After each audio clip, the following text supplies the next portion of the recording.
Hi, ഇന്നത്തെ നമ്മുടെ topic what plus infinitive.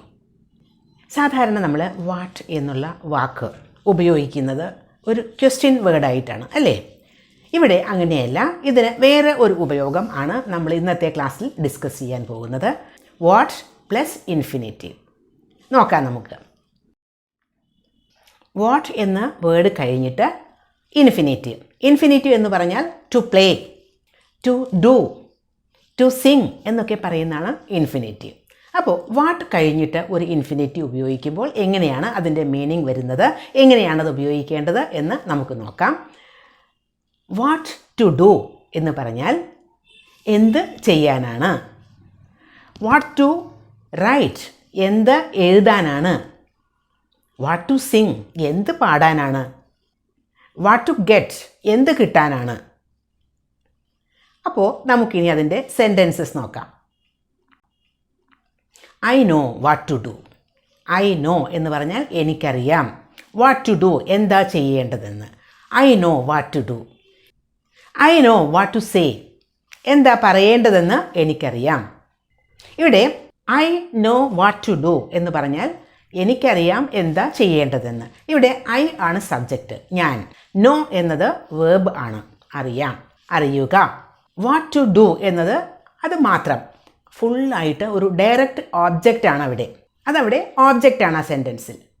അങ്ങനെ പല വേർബ്സും മാറ്റി മാറ്റി നമുക്ക് ഉപയോഗിക്കാം. വാട്ട് ടു ഡ്രിങ്ക് എന്ത് കുടിക്കാനാണ്. വാട്ട് ടു സിങ് എന്ത് പാടാനാണ്. വാട്ട് ടു ഈറ്റ് എന്ത് കഴിക്കാനാണ്.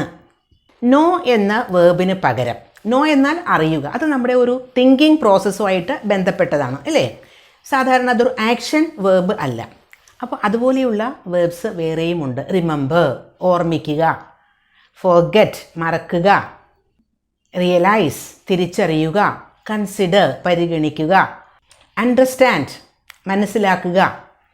ഇതൊക്കെ നമ്മുടെ ഒരു തോട്ട് പ്രോസസ്സുമായിട്ട് ബന്ധപ്പെട്ടതാണ്. അപ്പോൾ അങ്ങനെയുള്ള വേർബ്സ് ഐ നോ എന്നതിന് പകരം നമുക്ക് മാറ്റി ഉപയോഗിക്കാം. I forget what to do. ഞാൻ എന്താ ചെയ്യേണ്ടതെന്ന് ഞാൻ മറക്കുന്നു അല്ലെങ്കിൽ മറക്കാറുണ്ട്. I forget what to say. എന്താണ് പറയേണ്ടതെന്ന് ഞാൻ മറക്കുന്നു. ഇനി ഐ റിമെമ്പർ എന്നാക്കാം. I remember what to say. എന്താ പറയേണ്ടതെന്ന് ഞാൻ ഓർക്കുന്നു. I understand what to say. എന്താ പറയേണ്ടതെന്ന് ഞാൻ മനസ്സിലാക്കുന്നു. അപ്പോൾ ഇങ്ങനെ മാറി മാറി നമുക്ക് വേർബ്സ് മാറ്റി ഉപയോഗിക്കാം.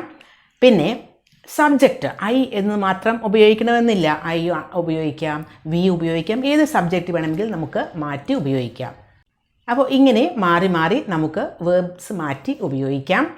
പിന്നെ സബ്ജക്റ്റ് ഐ എന്ന് മാത്രം ഉപയോഗിക്കണമെന്നില്ല. ഐ ഉപയോഗിക്കാം, വി ഉപയോഗിക്കാം, ഏത് സബ്ജക്റ്റ് വേണമെങ്കിൽ നമുക്ക് മാറ്റി ഉപയോഗിക്കാം. ഐ നോ എന്ന് പറയുന്നു, അതുപോലെ തന്നെ വി നോ ഞങ്ങൾക്ക് അറിയാം എന്നായി. ഐ നോ ഐ എന്നതിന് പകരം വി ആക്കാം, യു ആവാം, അങ്ങനെ ഏത് സബ്ജക്റ്റ് വേണമെങ്കിൽ നമുക്ക് മാറ്റി ഉപയോഗിക്കാം. പക്ഷേ സിംഗുലർ സബ്ജക്റ്റ് ആണെങ്കിൽ, ഫോർ എക്സാമ്പിൾ ഹീ ഷീ ഒക്കെ ആണെങ്കിൽ ഹീ നോസ് ഷീ നോസ് എന്നാണ് പറയേണ്ടതെന്ന് മാത്രം. I know, you know, we know, she knows, he knows, the girl knows, the girls know. അങ്ങനെ സബ്ജക്റ്റ് സിംഗുലറും പ്ലൂറൽ മാറുന്നതനുസരിച്ച് ആ വെബിൽ ചെറിയ മാറ്റം വരുത്തണം എന്ന് മാത്രം. ഇനി നെഗറ്റീവ് ഫോംസ് ആണെങ്കിലോ, ഈ സെൻറ്റൻസിനെ നമുക്ക് നെഗറ്റീവ് സെൻറ്റൻസ് ആക്കി നോക്കാം. For example I know what to do എന്ന് പറഞ്ഞാൽ എനിക്കറിയാം എന്താ ചെയ്യേണ്ടതെന്ന്, അങ്ങനെയല്ലേ? പക്ഷേ എനിക്കറിയില്ല എന്താ ചെയ്യേണ്ടതെന്ന്. അങ്ങനെയാണെങ്കിൽ I don't know what to do. I don't know what to do എന്നായി. അതേസമയം ഐ എന്നതിന് പകരം വി, അതുപോലെ ദേ, അതുപോലെ ഏതെങ്കിലും പ്ലൂറൽ സബ്ജക്ട്സ് ഒക്കെ ആണെങ്കിൽ ഡോണ്ട് എന്ന് തന്നെ ഉപയോഗിച്ചാൽ മതി. They don't know what to do. We don't know what to do. ഞങ്ങൾക്ക് അറിയില്ല എന്താ ചെയ്യേണ്ടതെന്ന്. The girls don't know what to do. എന്താ ചെയ്യേണ്ടതെന്ന് ആ പെൺകുട്ടികൾക്ക് അറിയില്ല എന്നായി. അപ്പോൾ സിംഗുലർ സബ്ജക്റ്റ് ആണെങ്കിൽ ഡസൻറ്റ് നോ എന്നാക്കുക. പ്ലൂറൽ സബ്ജക്റ്റ് ആണെങ്കിൽ ഡോണ്ട് നോ എന്നും ആക്കുക. We know what to get from the market. മാർക്കറ്റിൽ നിന്ന് എന്താ കിട്ടുക എന്ന് ഞങ്ങൾക്കറിയാം. They know what to send to Chennai. They no ആണ്. അപ്പോൾ അവർക്കറിയാം എന്നായി. അവർക്കറിയാം ചെന്നൈയിലേക്ക് എന്താണ് അയക്കേണ്ടതെന്ന്. വാട്ട് ടു സെൻഡ് എന്നല്ലേ, അപ്പോൾ എന്താണ് അയക്കേണ്ടതെന്ന് എന്നായി.